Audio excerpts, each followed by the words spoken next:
นะครับก็สวัสดีนะครับท่านที่ติดตามรับชมนะครับเดี๋ยวกลับมารับชมกันต่อนะครับกับรถ Kawasaki GTO City Sport นะครับคือครูเนี่ยนะครับได้ทำการเติมน้ำมันเครื่องเข้าไปเรียบร้อยแล้วนะครับตามที่ครูแจ้งไปว่าหลังจากผ่าเครื่องเนี่ยจะต้องเติมกลับเข้าไป700ซีซีก็เติมกลับเข้าไป700ซีซีนะครับคาร์บูเรเตอร์ลูกนี้นะครับก็ได้ให้พี่ปุ้ยไปล้างทำความสะอาดนะครับแล้วก็มีอะไหล่บางชิ้นที่เขาแถมมาในชุดประเก็นชุดใหญ่เช่นประเก็นอะไรตรงเนี้ยก็จัดการเปลี่ยนให้เรียบร้อยนะครับถังน้ำมัน 2T นะครับก็ได้ถอดออกมาล้างทำความสะอาดให้ที่ก้นถังก็จะมีพวกตะกอนมีพวกฝุ่นผงแล้วก็มีพวกน้ำนะครับปนอยู่นะครับก็เปลี่ยนสายน้ำมัน 2T ให้ใหม่เรียบร้อยนะครับสวยงามจัดระเบียบให้เรียบร้อยนะครับตอนมาเนี่ยนะครับมีน้ำมันอยู่ในถังไม่น่าจะเกิน4ลิตรนะครับคันนี้เราไม่ได้ไปซื้อน้ำมันเบนซินเพื่อเอามาใช้ล้างเครื่องนะครับ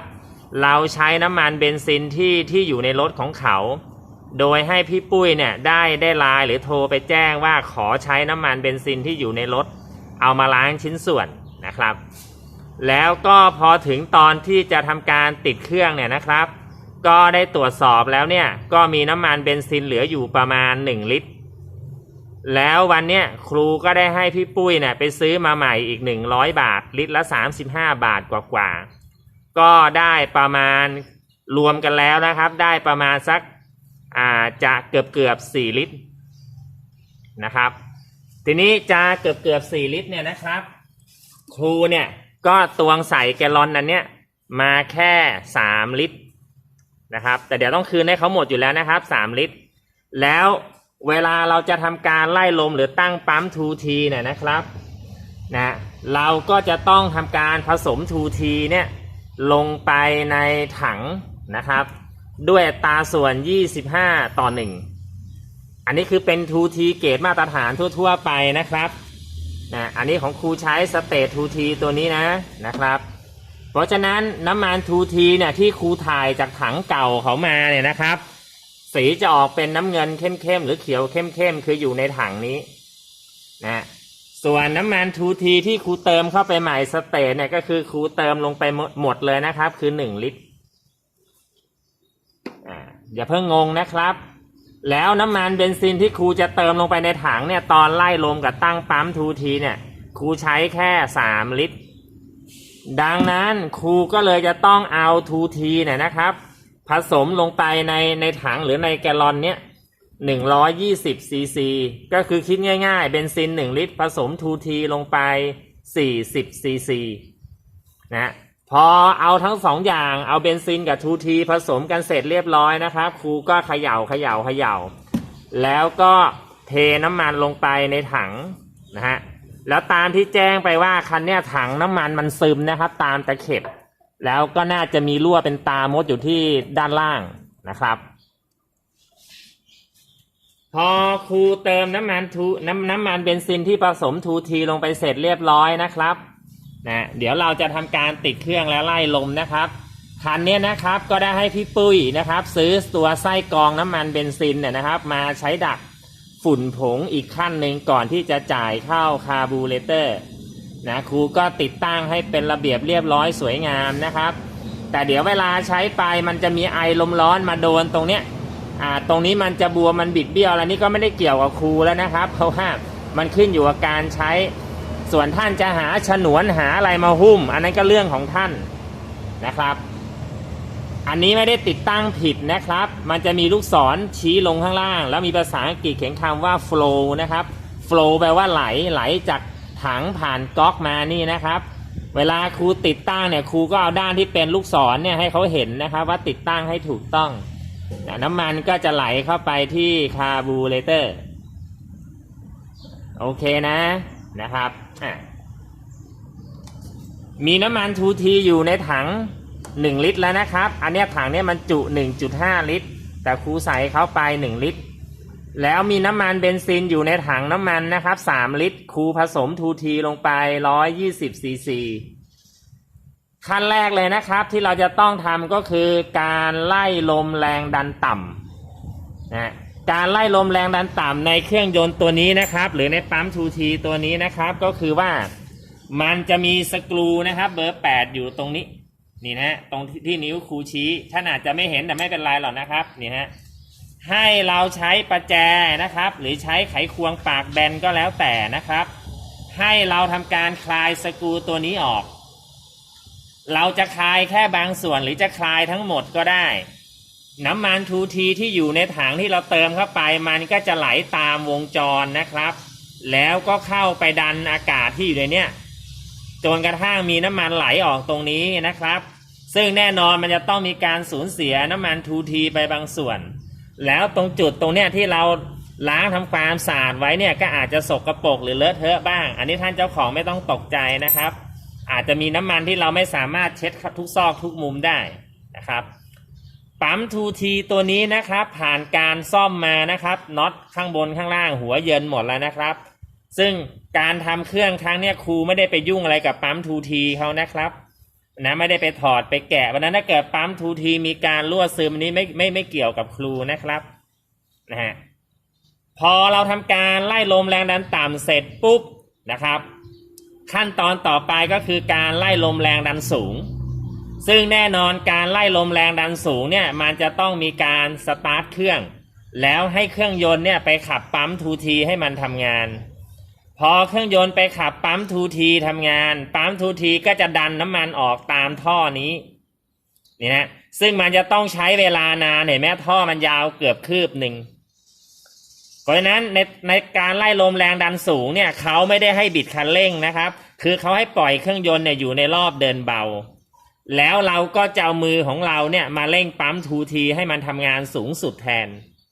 นะไม่เร่งเครื่องนะครับแต่ถ้าเกิดท่านไปดูของท่านอื่นเขาจะเร่งเครื่องนั่นคือเรื่องของเขานะครับนะท่านก็เอาไปพิจารณาเอาเองนะครับนี่ก็คือครูปฏิบัติงานตามที่ผู้ผลิตเขาแนะนำมานะครับทีนี้ในคู่มือซ่อมเขาบอกว่าถ้าอันนี้สายนี้ครูก็ไม่ได้เปลี่ยนนั้นเป็นท่อสายอันนี้ใช้ลวดรัดมานะครับส่วนนี้จะเป็นตัวเข็มขัดรัดปกติในคู่มือซ่อมบอกว่านะครับถ้าอยากจะให้มันเร็วนะครับถ้าสายนี้มันใหม่นะเขาให้ถอดสายเส้นนี้ออกแล้วให้เอาน้ำมันทูทีเนี่ยมาฉีดล่อเข้าไปก่อนให้มันเต็มถังนะแต่ครูไม่อยากเสี่ยงนะครับว่าสายมันแข็งมันกรอบนะครับจะไปหาสายใสๆไซส์แบบนี้อาจจะหายากก็ต้องว่าไปตามของเดิมเพราะฉะนั้นเดี๋ยวตอนไล่ลมแรงดันสูงครูติดเครื่องอยู่ในรอบเดินเบาแล้วครูจะเอามือครูเนี่ยเร่งปั๊มทูทีให้ทำงานสูงสุดแล้วเดี๋ยวเราจะมาดูน้ำมันเนี่ยค่อยๆดันมาเรื่อยๆจนกระทั่งมันไหลไปเต็มนะครับมันเต็มท่อก็คือจบก็เป็นอันว่าปั๊มมันก็ทำงานได้แล้วขั้นตอนสุดท้ายก็คือการปรับตั้งปั๊มทูทีซึ่งต้องแจ้งก่อนว่ารถคันเนี้ยนะครับส่วนหนึ่งที่ควันมันขาวเหมือนรถขายไก่ย่างที่ครูบอกไปนะครับก็คือว่าไอ้พวกโอลิงเนี่ยตามที่ฝาครอบคัดมันจะต้องไปประกอบเนี่ยบางจุดเขาไม่ได้ใส่มามันเลยทำให้น้ำมันเครื่องเนี่ยเข้าไปในห้องเผาไหม้นะฮะแล้วเขาก็เลยแก้ปัญหาโดยการมาใส่สายคล้องปั๊มทูทีเนี่ยซึ่งตามปกติมันจะต้องอยู่อย่างเนี้ยนะครับเขาก็แก้ปัญหาโดยการล่นสายให้มาอยู่ตรงนี้เพื่อให้มันกินน้ำมันทูทีเนี่ยน้อยลงนะครับซึ่งมันเป็นการแก้ปัญหาที่ไม่ถูกต้องนะครับอันนี้คือครูก็ทำให้ถูกต้องตามมาตรฐานที่มันควรจะเป็นนะประมาณนี้นะเริ่มเลยนะครับครูจะทำการคลายน็อตหรือสกรูไล่ลมแรงดันต่ำนะตรงนี้ท่านอาจจะมองไม่เห็นนะครับนะไม่เป็นไรนะฮะก็เดี๋ยวถ้าเกิดท่านไปทำเนี่ยท่านก็รู้ตำแหน่งเนี่ยนะเพราะครูคลายปุ๊บเนี่ยนะมันจะมีน้ำมันทูทีนะไหลออกมาพร้อมกับมีฟองอากาศเนี่ยน้ำมันทูทีไหลแล้วนะครับเนี่ยหยดแล้วนะฮะเนี่ยหยดแล้วนะครับลองลำบากหน่อยนะครับต้องยอมเสียทูทีนะครับทีนี้ พอน้ำมันมันไหลออกมาเนี่ยน้ำมันมันจะไปไล่อากาศไล่สิ่งสกปรกที่ค้างอยู่ในปั๊มออกมาถ้าเรามั่นใจว่าไม่มีฟองอากาศไม่มีน้ำไม่มีสิ่งสกปรกตะกอนอะไรปนออกมาแล้วเนี่ยนะครับก็ให้เราเนี่ยปิดจะปฏิบัติงานยากนะครับพื้นที่มันแคบ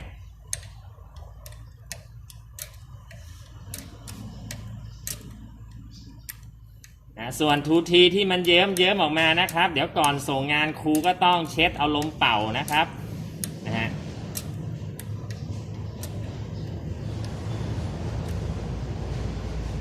สกรูไล่ลมนะครับน็อตมีประมาณอยู่ไม่เกิน5มิลลิเมตรไม่น่าจะเกิน 5-6 เกลียวแล้วตัวเรือนปั๊มเนี่ยเป็นอลูมิเนียมถ้าท่านพลังเยอะบ้าพลังท่านขันกลัวมันรั่วนะครับลูดนะครับเพราะฉะนั้นขันเอาแค่พอตึงมือนะครับตรงนี้เขาจะมีประเก็นให้มาอยู่นะครับครูก็ขันน็อตหรือสกรูไล่ลมแรงดันต่ำเสร็จเดี๋ยวครูเอาผ้าเช็ดก่อนนะครับเพื่อจะดูว่ามันมีการซึมรั่วมาจากตรงน็อตหรือสกรูตรงนี้ไหมส่วนตรงข้างล่างที่มันเยิ้มมาเนี่ยอย่างที่ครูบอกว่าเดี๋ยวครูค่อยมาเช็ดแล้วลมเป่าอีกทีหนึ่งโอเคนะทีนี้หลังจากนั้นนะครับครูจะทำการสตาร์ทเครื่องเดี๋ยวตรงเนี่ยมันจะช้าหน่อยนะครับกว่าน้ำมันจะวิ่งไปเนี่ยนะครับแล้วเนื่องจากว่ามันยังไม่มีน้ำมันทูทีเนี่ยจ่ายเข้าไปเลี้ยงชิ้นส่วนเครื่องยนต์เพราะฉะนั้นเหตุผลที่ว่าเวลาไล่ลมแรงดันสูงเนี่ยทำไมเขาถึงต้องให้เอาทูทีเนี่ยผสมลงไปในถังน้ำมันเชื้อเพลิงก่อนนะครับนี่คือเหตุผลเครื่องยนต์ตัวนี้ครูไม่ได้ไปคว้านเป็นลูกเป็นแหวนนะนี่คือเขาเพิ่งทำมาจากร้านที่อื่นนะครับนี่คือลูกกับแหวนยังเป็นของเดิมนะครับที่มาก่อนหน้านี้ครูจะติดเครื่องแล้วนะครับเปิดสวิตช์กุญแจสตาร์ทเครื่องนะครับเดี๋ยวครูจะเอามือเร่งปั๊มทูทีนะครับ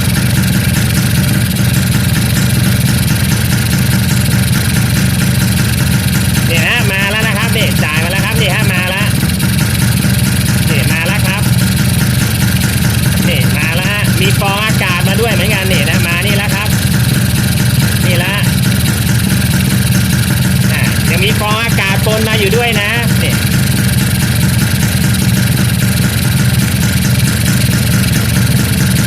เดี๋ยวครูขออนุญาตขยับเข้าไปใกล้ๆนะครับ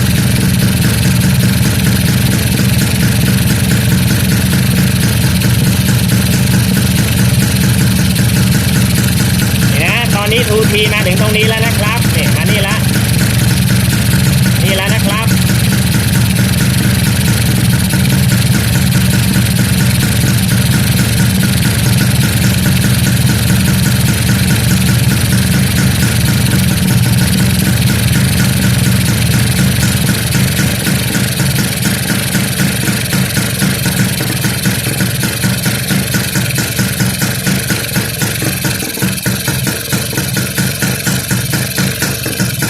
ในนี้แล้วนะครับ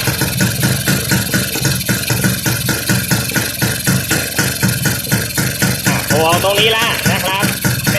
ไปแล้วครับมานี่ละนี่แล้วครับ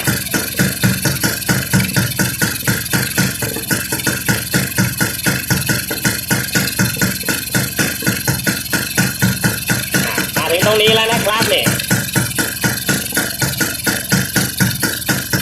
นี่ละ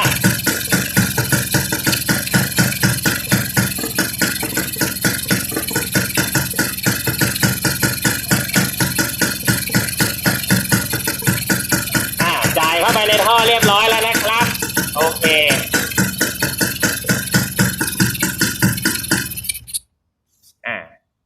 เพราะฉะนั้นนะครับก็เป็นอันว่านะครับปั๊มทูทีตัวนี้นะครับก็สามารถดูดน้ำมันแล้วก็ส่งน้ำมันนะครับจ่ายเข้าไปผสมกับ ID เพื่อไปหล่อลื่นนะครับลูกสูบแหวนลูกปืนก้านสูบด้านเล็กด้านใหญ่ลูกปืนข้างข้อได้อย่างเรียบร้อยตามปกตินะครับทีนี้ขั้นตอนสุดท้ายนะครับก็คือการปรับ ตั้งปั๊ม 2T นะครับในคู่มือ Kawasaki GTO ตัวนี้บอกว่านะครับหลังจากเราไล่ลมแรงดันต่ำไล่ลมแรงดันสูงเสร็จเรียบร้อยนะครับให้เราติดเครื่องแล้วให้เครื่องยนต์เนี่ยอยู่ในรอบเดินเบาในคู่มือระบุว่าเครื่องยนต์ตัวเนี้ยรอบเดินเบาอยู่ที่ 1,300 รอบบวกลบ50 รอบนะครับซึ่งคันเนี้ยสายวัดรอบมันไม่มีนะสายมันขาดสายไส้มันขาดครูก็เลยตัดสายไปนะครับแล้วก็เอาตัวจุกมาอุดไว้ให้ซึ่งเดี๋ยวก็จะต้องแจ้งเจ้าของว่าครูจะต้องไปหาฝาอะไรก็ได้มาสวมครอบเอาไว้กันน้ำมันเข้าไปในห้องคัดห้องเกียร์นะครับ 1,300 รอบนะครับบวกลบ50 รอบให้เครื่องยนต์อยู่ในรอบเดินเบาถ้าเครื่องยนต์อยู่ในรอบเดินเบาไม่ได้ให้ปรับตั้งที่ตรงตัวนี้นะครับนี่นะที่นิ้วครูชี้อยู่ตรงนี้นะครับเดี๋ยวครูขออนุญาตหมุนนี่นะฮะตัวเนี้ยซึ่งจริงๆแล้วเนี่ยมันก็จะมีไอยางตัวเนี้ยหุ้มแล้วจะมีตัวเนี้ยเนี่ยตัวเนี้ยสวมอีกทีนึงแล้วก็หมุนที่ตัวนี้แต่ตอนนี้ครูยังไม่ได้หุ้มยางตัวนี้ไปเราก็สามารถเอามือปรับตรงนี้ได้นะครับส่วนตัวเนี้ยเป็นโชคตรงนี้จะเป็นสายคันเร่งปรับระยะฟรีสายคันเร่งได้2 จุดนะครับที่ตรงมือคันเร่งปอกคันเร่งกับที่ตรงนี้นะครับชัดเจนนะส่วนตัวนี้นะครับคือสกรูปรับส่วนผสมในรอบเดินเบานะครับหรือที่เราเรียกกันติดปากว่าสกรูจูนอากาศนะครับตัวนี้นะอันนี้พี่ปุ้ยเขาเปิดไว้ให้1 รอบครึ่งอยู่นะครับทวนนะครับติดเครื่องให้เครื่องยนต์อยู่ในรอบเดินเบาแล้วหลังจากนั้นนะครับให้เราเริ่มบิดคันเร่งในคู่มือระบุว่าเมื่อเราเริ่มบิดคันเร่งให้สังเกตว่ารอบเครื่องยนต์เนี่ยมีการเปลี่ยนแปลงก็คือถือว่าจาก 1,300 เนี่ยมันก็จะเร่งเป็น 1,300 1,302 อะไรก็ว่านไปนะครับให้เราสังเกตมาร์กที่ผู้เล่ตัวนี้นะครับนี่นะให้เราสังเกตมาร์กที่ผู้เล่ตัวนี้เมื่อเราบิดคันเร่งแล้วรอบเครื่องยนต์เปลี่ยนแปลงจะต้องให้มาร์กที่ผู้เล่ตัวเนี้ยเนี่ยนะครับมันจะมีอยู่แค่ตัวเดียวเนี่ยนะครับอยู่ตรงกับมาร์กที่ตัวเรือนปั๊มนะซึ่งอันเนี้ยคือครูก็ปรับตั้งไว้ค่อนข้างจะใกล้เคียงแล้วนะครับนะทีนี้เดี๋ยวครูจะสาธิตให้เราดูนะครับเดี๋ยวขออนุญาตนะครับลดระดับกล้องลงนิดนึงนะครับ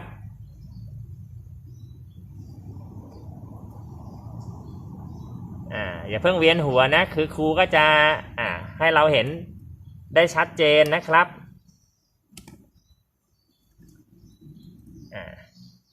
นี่นะครับ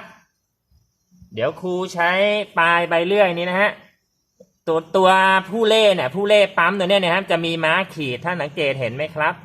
แล้วที่เรือนปั๊มพอดีว่าสาย 2T เนี่ยมันบังนะครับมันก็จะมีขีดเหมือนกันติดเครื่องอยู่ในรอบเดินเบานะฮะแล้วสังเกตว่ารอบเครื่องเดินประมาณไหนหลังจากนั้นบิดคันเร่งพอรอบเครื่องมันเร่งขึ้นมีการเปลี่ยนแปลงคือมาร์กตัวเนี้ยจะต้องอยู่ตรงกับมาร์กที่เรือนปั๊มถ้ามันไม่ตรงให้ปรับตรงนี้นะครับนี่ให้คลายน็อตเบอร์10ตัวเนี้ยนะครับถ้ามันน้อยนะมันไม่ถึงก็หมุนตัวนี้ขึ้นแต่ถ้ามันเกินก็หมุนตัวเนี้ยลงเมื่อได้ตำแหน่งที่ถูกต้องก็ทำการล็อกน็อตเบอร์10โอเคนะเดี๋ยวครูจะติดเครื่องให้ดูนะครับเดี๋ยวเสียงท่อเขาดังนะครับ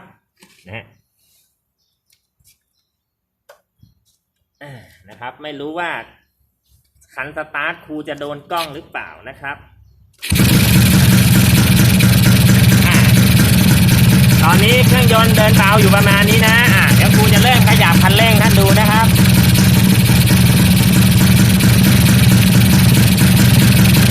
เนี่ยนะมาก็ตรงแล้วครับนี่เดินเบาขยับคันเร่งเนี่ย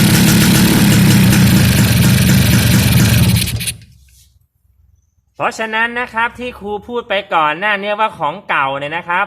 เนื่องจากน้ำมันเครื่องมันรั่วเข้าไปผสมปนกับไอดีนะครับเขาแก้ปัญหาควันขาวโดยการเอาห่วงตัวเนี้ย ย้ายมาอยู่ตรงนี้แทนนะครับนั่นคือการแก้ปัญหาที่ไม่ถูกต้องนะครับเท่ากับว่ามันจะทำให้ 2T เนี่ย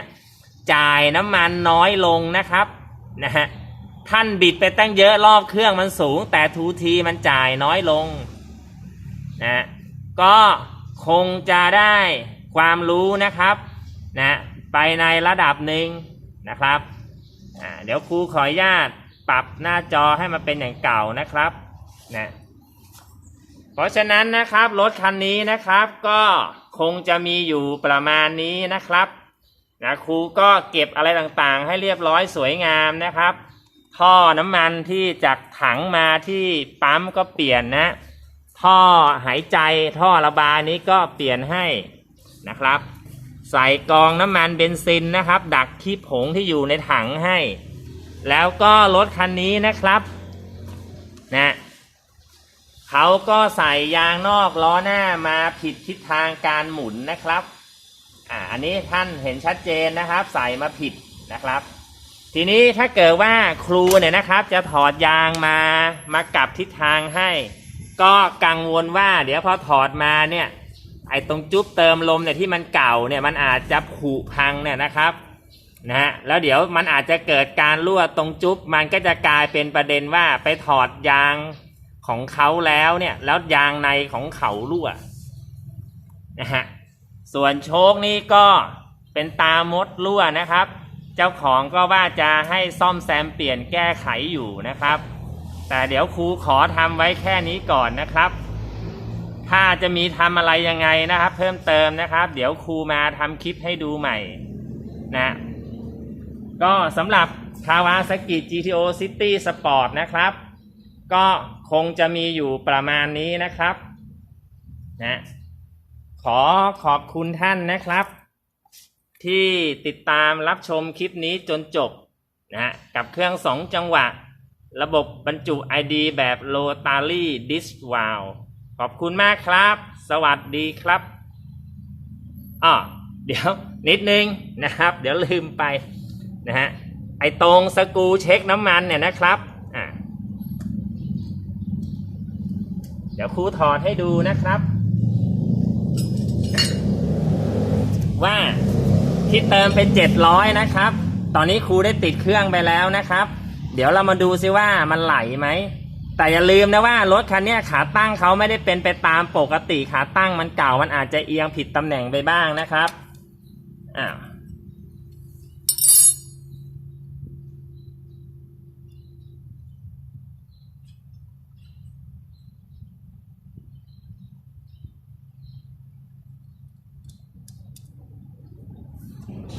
นะครับ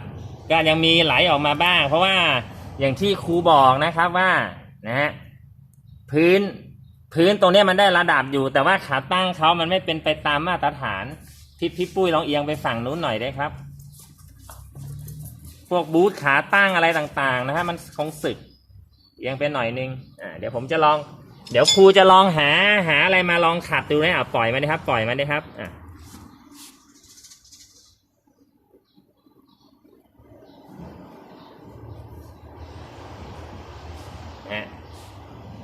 ก็มีหลายๆออกมาบ้างนะครับแต่ก็ไม่เป็นไรนะครับเพราะว่าก็คือเติมตามมาตรฐานนะครับ700 ซีซีนะครับถูกต้องปลอดภัยนะครับ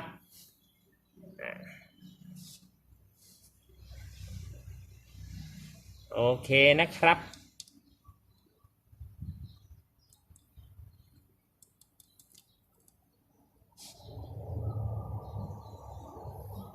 โอเคนะครับขอบคุณอีกครั้งนะครับที่ติดตามรับชมจนจบนะครับสวัสดีครับ